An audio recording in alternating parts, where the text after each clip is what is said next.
Hey, my name is Tesaaaaa, and this is my world.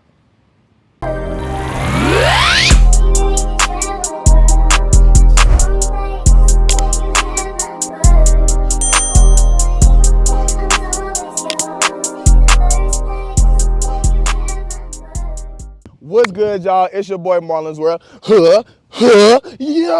Welcome back to another episode of My World podcast. First off, I want to thank the man up above, God, for letting me do another amazing episode. Without him, this would not be going the way it is. First off, another thing I want to give a shout out to Q Money, aka Q Money Visuals, for the amazing content. Without him, my videos would not be the way they are. This, that, and the third. And y'all already know how I get down.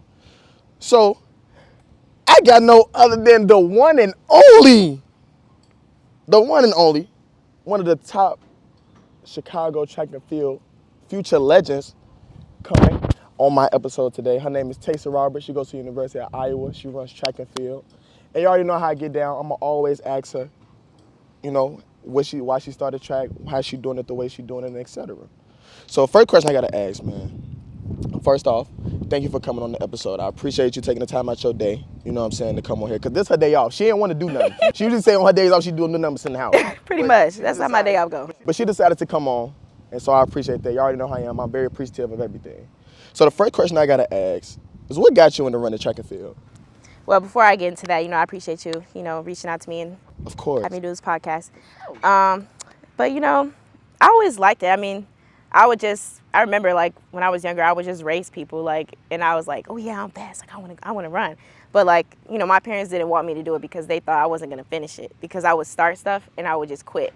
I remember I did gymnastics for a week, quit. So it took me a while to convince them to let me do it. And then they finally let me try it out. And so I would just do it in middle school. I would just run 6th grade. I would run the mile, just to run stuff. But I actually didn't really start it for real until really 8th grade. And then, I don't know, I liked it. It was hard, but I like doing it. I like the feel of competing, the rush, the adrenaline. I like all of that. So that's kind of how I got started doing it. For sure. So that's another thing y'all might don't know. Me and her went to the same grammar school. Went to McKinley. We McKinley alumni. But she, once again, like she said, she's been running track since almost 7th, 8th grade. She's been doing it for a little while, you know what I'm saying? So it's another thing. She decided to go to another top school, Gwendolyn Brooks High School. They known for their academics, but track wasn't really known until she got there. So tell me, oh no, I see that beat. Oh, I got it. I was going to say, I was looking at it, I'm like, we outside, y'all, so y'all gonna see, might see something crazy. But I gotta ask, you kind of put Gwendolyn Brooks on the map, you know what I'm saying? We so used to, mile split, they gave you a lot of appreciation. So how did that feel for you going into that, that situation?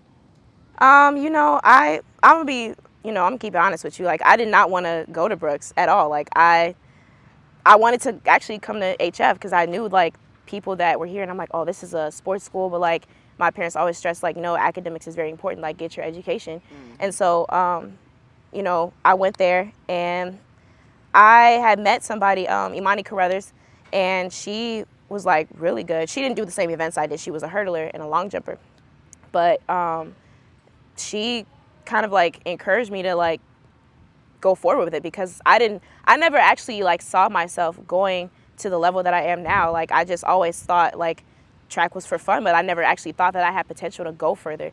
And she actually helped me see that.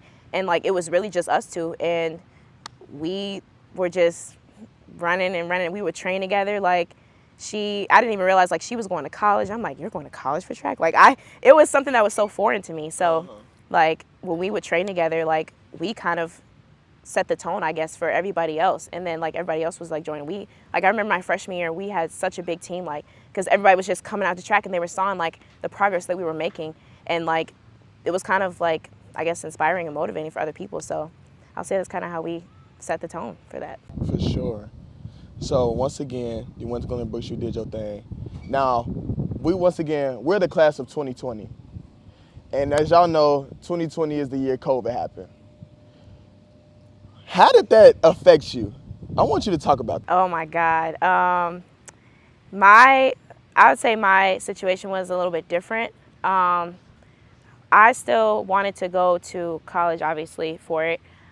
So like at the time, this was by then, like I already knew like I'm going to college. I'm going to go to Division I school. I want to get all the resources that I deserve, because I worked hard for it.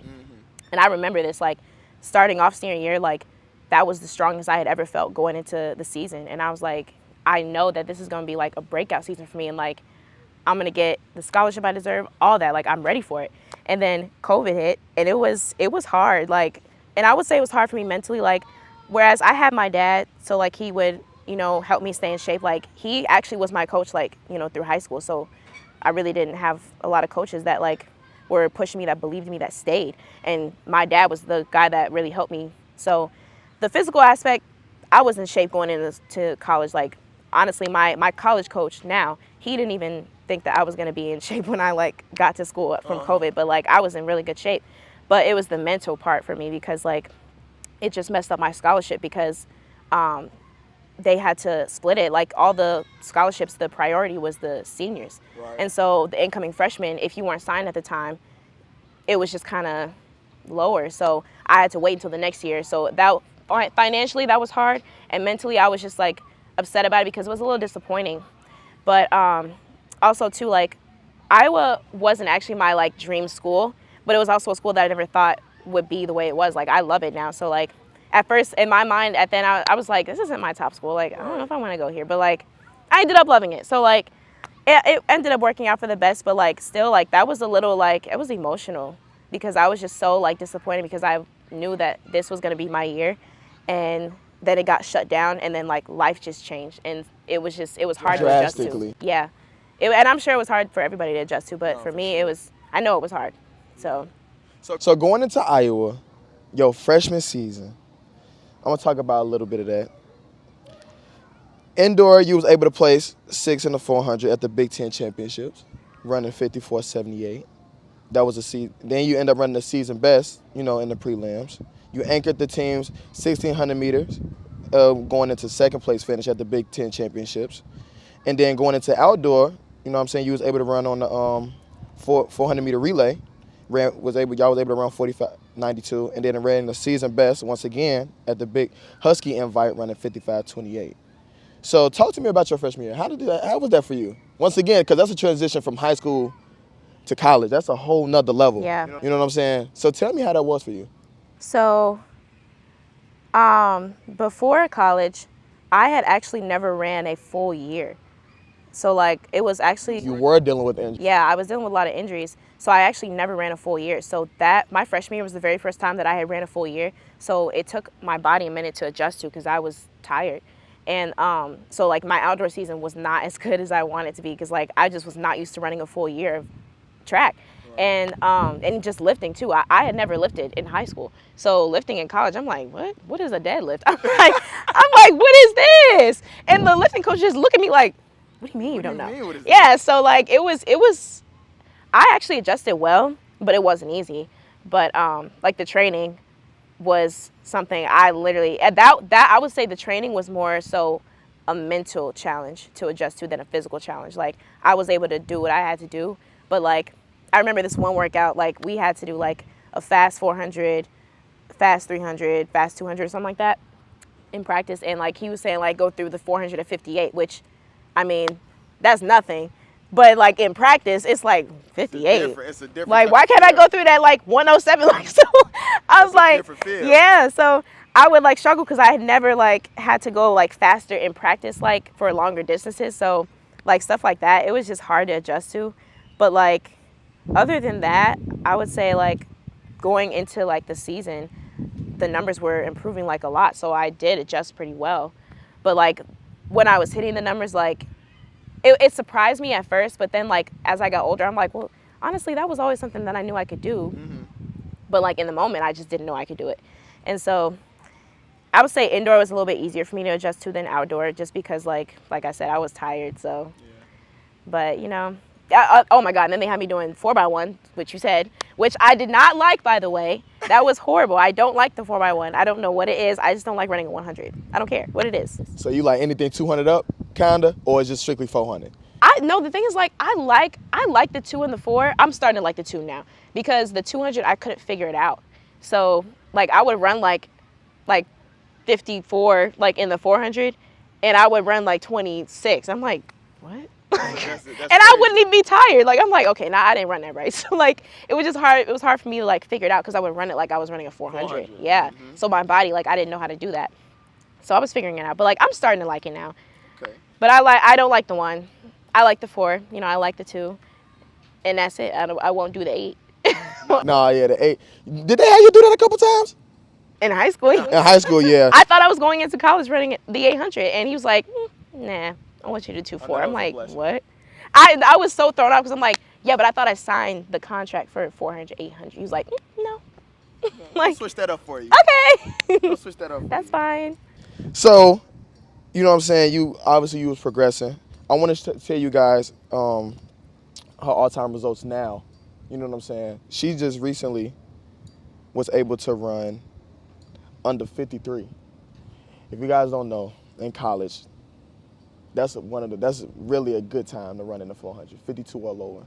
You know what I'm saying? She was able to do that, and she also ran 24:15. Now, you were able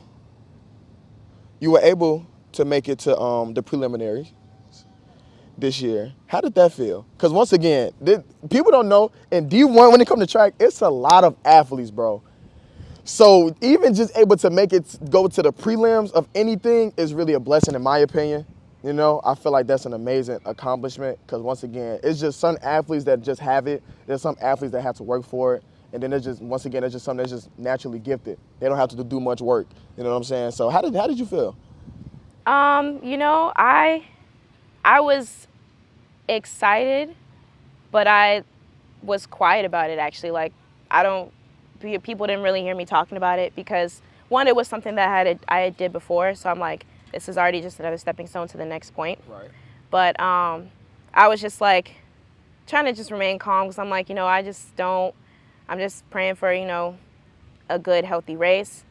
Obviously PRs, of course, and if I don't, that's okay. I know what I can fix next time. But like that was just really what my focus was. I wasn't like talking about it to remember like, oh, I'm going to the NCAA prelims. And I'm just like, I don't usually talk about my like accomplishments or anything.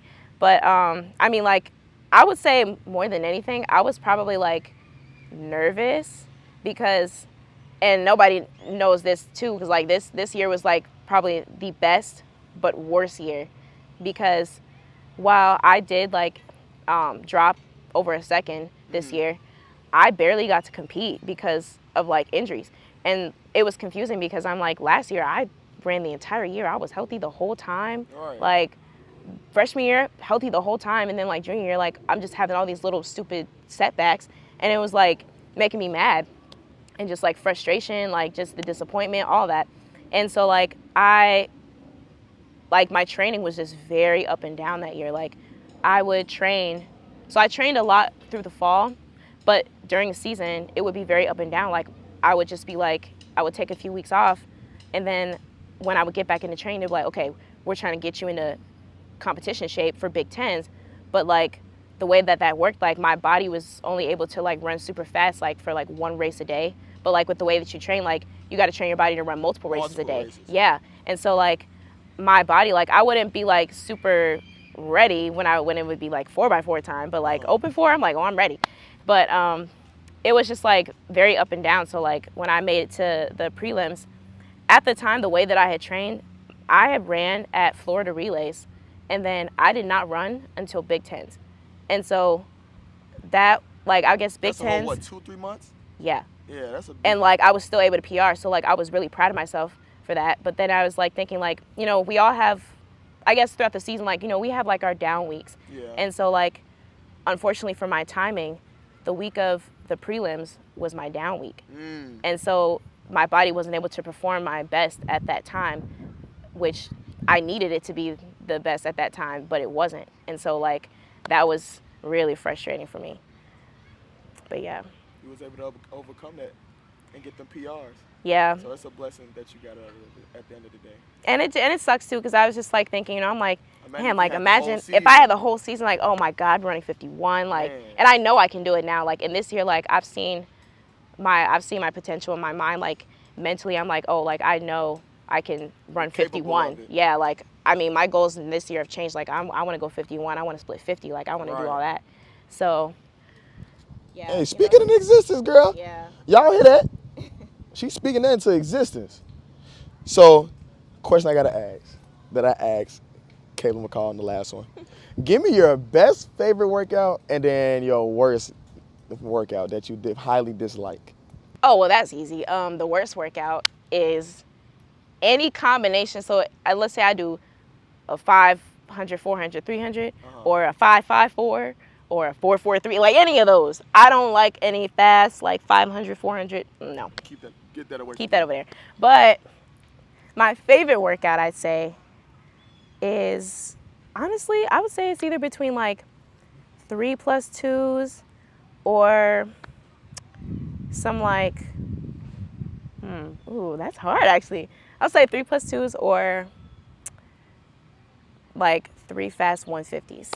3 fast 150s. When you get that 15-minute break, yeah, you get a 15-minute break in there. You get a little. Yep. It's almost like competition days on those days too, because everybody, when them days come, everybody running those. If I'm not mistaken, so I understand that. So I actually want you to talk about your father. I want to let you guys know, her father, also her mother, but I know her father more personally because when we at the track and we practicing, he is literally there with her every step of the way. You know what I'm saying? I want you to talk about that. Did your father really like help you out, obviously, like in a sense, mentally, physically and things of that nature? Yeah. Actually, I would say me and my dad, like, our relationship has like developed like very drastically like throughout these 2 years. Like I've been spending a lot more time with him. Like he's been, just helping me mentally, like emotionally, like even physically. Like he's my go-to. Like honestly, I would say he's my person. Like he just even with like track, like that was kind of how our relationship started, because like he used to run track like in college, and well, he was a jumper, so but he used to do track in college, and that was kind of how like our relationship grew. But then like I saw that like, wow, like we actually have a lot more in common. Like we think alike, we don't just look alike, but like it's yeah, I would say like our relationship has like grown very drastically. Like, and I've always been close with him, but like I mean, as of now, like this is the closest I've ever been to him. But he's been helping me out a lot this summer, so.